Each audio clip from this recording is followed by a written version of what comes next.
Clear করেছেন যে এই সরকারে অনেকগুলো উপদেষ্টা রয়েছে যারা আসলে এনজিও কার্যক্রমের সাথে যুক্ত ছিল। তারা বিদেশ থেকে বিভিন্ন সময় ফান্ড গ্রহণ করেছেন এবং বাংলাদেশের যারা বিভিন্ন নিগোষ্ঠী রয়েছে, জনগোষ্ঠী রয়েছে, তাদের নিয়ে কাজ করেছেন। বিশেষ করে যারা পাহাড়ে রয়েছে, দেখেন সর্বত্র বাঙালি বলা হয়, আমি বলতে চাই তারা বাংলাদেশি। এই বাংলাদেশি মানুষের উপরে কিভাবে নির্যাতন, নিপীড়ন, সেই বিষয়গুলো এই যে একটি প্রস্তাবনা, সেখানে বিস্তারিত উল্লেখ করা হয়েছে। শেখ হাসিনা তিনি পাহাড়ের সংঘর্ষ বন্ধ করার জন্য তিনি 1997 সালে একটি চুক্তি করলেন। তার ভাই আবুল হাসনাত আবদুল্লাহ এই চুক্তির মূল হোতা ছিলেন। এই চুক্তির উদ্দেশ্য কি ছিল? ভিন্ন কোনো উদ্দেশ্য ছিল না, শান্তির কোনো উদ্দেশ্য ছিল না। শেখ হাসিনার একটি নোবেল পুরস্কার দরকার ছিল। তিনি শান্তি স্থাপন করেছেন, সেটি বহির্বিশ্বকে দেখাতে চান।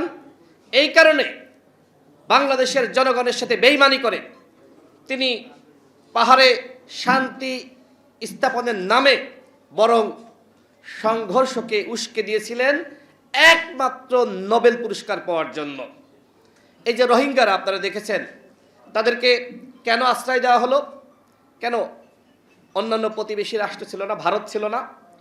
আমাদের বিদেশি আমেরিকা, ইউরোপের বন্ধুরা, আমাদের জাতিসংঘের বন্ধুরা, তারা কি ওই সময় বলতে পারলো না ভারতকে যে আপনারা এত বড় রাষ্ট্র, এই 10-15 লাখ রোহিঙ্গাকে আপনারা জায়গা দেন? অথচ কি করলো তারা?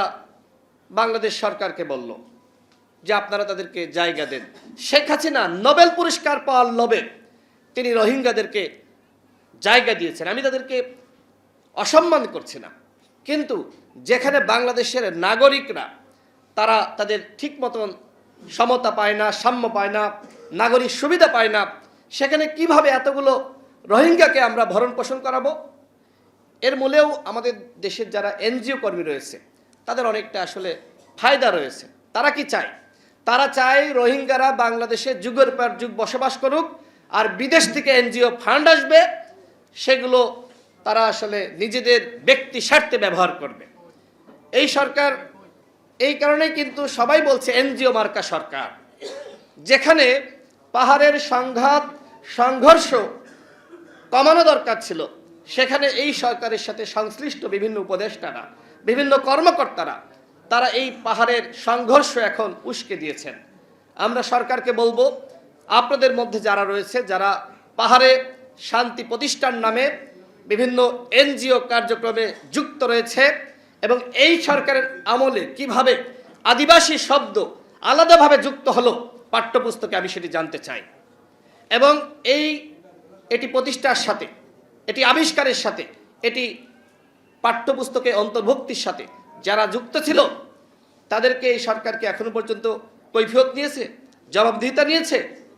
যেহেতু নেয়নি, তার মানে বুঝতে হবে যে এইটা ডক্টর ইউনূসের ইশারাতেই অন্তর্ভুক্ত করা হয়েছে।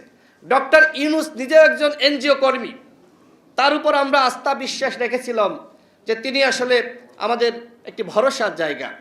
কিন্তু তিনি এখন কিংস পার্টি গঠনে পূর্ণ মনোনিবেশ দিয়েছেন। এখন তিনি বলছেন নতুন দল আসবে, সেই দলের উপর তার আশীর্বাদ তিনি ব্যক্ত করেছেন। তা কোথায়?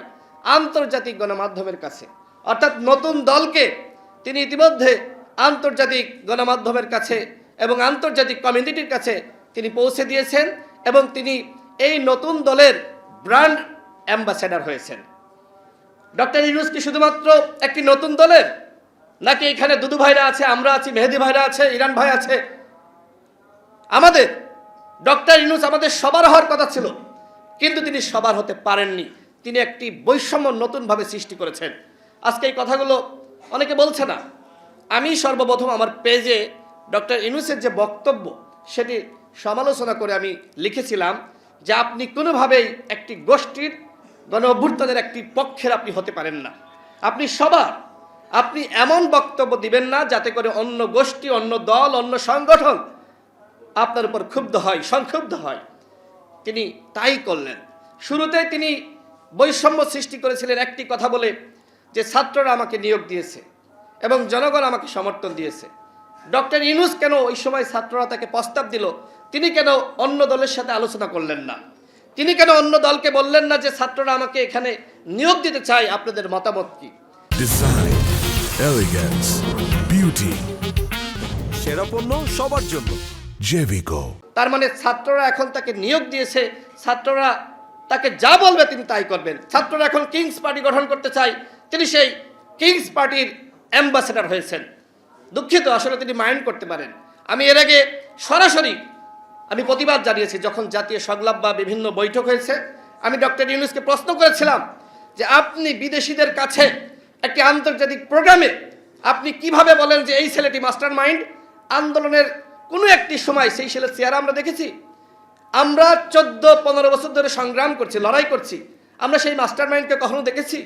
হুট করে একজনকে বিদেশে নিয়ে গেলেন এবং তাকে আপনি মাস্টার মাইন্ড বানিয়ে দিলেন এবং পরবর্তীতে উপদেষ্টাও বানিয়েছেন।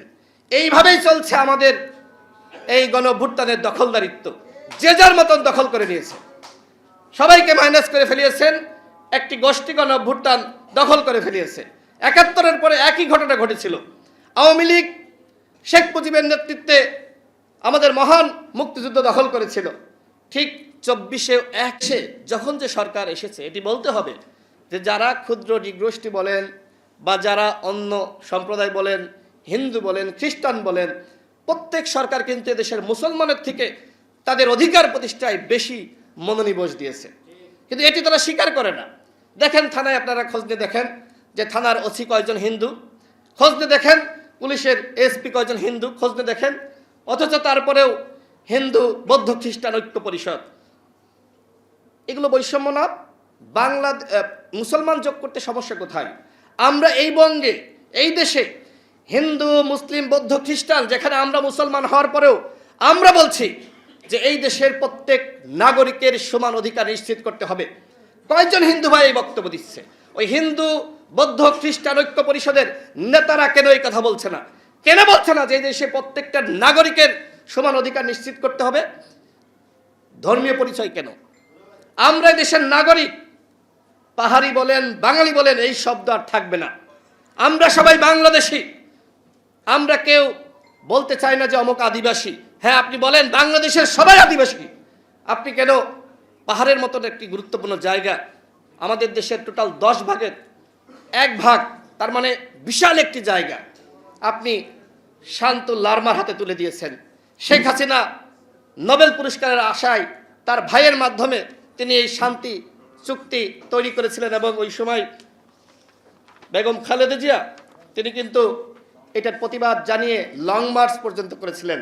পরবর্তীতে যখন যে সরকার এসেছে, এই চুক্তি বাতিলের উদ্যোগ নেয়নি। অন্তর্বর্তীকালীন সরকারকে বলবো, আপনারা যেহেতু বৈষম্য দূর করতে চান, আপনারা এই চুক্তি বাতিল করুন। আওয়ামী লীগের কোনো চুক্তি আমরা মানতে পারি না। আওয়ামী লীগ বৈষম্য দূর করে নাই, বরং বৈষম্য সৃষ্টি করেছে। এই পাহাড়ে শান্তি চুক্তির নামে আওয়ামী লীগ জনগণের সাথে বেইমানি করেছে এবং বৈষম্য আরো বাড়িয়েছে। আমি পাহাড়ের জনগোষ্ঠীর বিরুদ্ধে না, আমরা তাদেরকে বলতে চাই, আপনারা আমাদের উপর আস্থা বিশ্বাস রাখতে পারেন। আমরা আপনাদেরকে সম অধিকার নিশ্চিত করব। একজন মুসলমান যতটুকু অধিকার পায়, মর্যাদা পায়, পাহাড়ে বসবাসরত একজন ত্রিপুরা মারমা তিনিও সেই একই অধিকার ভোগ করবেন। আমরা এই 24-এর গণঅভ্যুত্থানে পাহাড়ে আন্দোলন দেখেছি, তবে এও দেখেছি যে আওয়ামী লীগের হয়ে এবং কোটার পক্ষেও আন্দোলন হয়েছে। সুতরাং আপনাদেরকে মাথায় রাখতে হবে, নতুন বাংলাদেশ গঠনে কোথাও বৈষম্য রাখা যাবে না এবং কোনো সেক্টরে সরকারের কোথাও ন্যূনতম কোটা রাখা যাবে না। একমাত্র কোটা পাবে যারা প্রতিবন্ধী, এর বাইরে কোনো কোটা বাংলাদেশে থাকতে পারে না। স্বাধীনতার 54 বছরে যদি আপনি বিভিন্ন গোষ্ঠীর জন্য কোটা রাখেন, বিভিন্ন গোষ্ঠীর জন্য আপনি বিভিন্ন সুবিধা রাখেন, সেটি আরেকটি বৈষম্য সৃষ্টি করবে। সেই বৈষম্যের বিরুদ্ধে কিন্তু আমরা 2018 সালে কোটা সংস্কার আন্দোলন করেছিলাম। সেই 18 সালের আন্দোলনকে কেন্দ্র করেই পরবর্তীতে 24-এর গণঅভ্যুত্থান, সেই গণঅভ্যুত্থানে দেখেন কিভাবে সেই গণঅভ্যুত্থানকে দখল করা হয়েছে এবং ডক্টর ইউনূস এখন যেখানে সমতা প্রতিষ্ঠা করা দরকার ছিল তিনি সমতা প্রতিষ্ঠা করতে পারেননি, প্রত্যেকটা জায়গায় বৈষম্য সৃষ্টি করছেন। আমরা তার উপরে এখনো আস্থা বিশ্বাস ভরসা রেখেছি। তাকে বলবো আপনি কোনো দলের ব্র্যান্ড অ্যাম্বাসেডর হবেন না, আপনি এদেশের জনগণের ব্র্যান্ড অ্যাম্বাসেডর হন। আমরা আপনার হাতে যে দায়িত্ব দিয়েছি রাষ্ট্র সংস্কারের, সেই দায়িত্ব আপনি পালন করুন। বাংলাদেশের প্রত্যেকটা দল সংগঠন আমরা আপনাকে সহযোগিতা করতে চাই রাষ্ট্র সংস্কারের জন্য। কিন্তু রাষ্ট্র সংস্কারের নামে কিংস পার্টি গঠন করলে বাংলাদেশের জনগণ, বাংলাদেশের রাজনৈতিক দল এবং কোনো সংগঠন সেটি মানবে না। আমি আবারও বাংলাদেশি প্রফেশনালস যারা আজকের এই অনুষ্ঠানের আয়োজন করেছে, পার্বত্য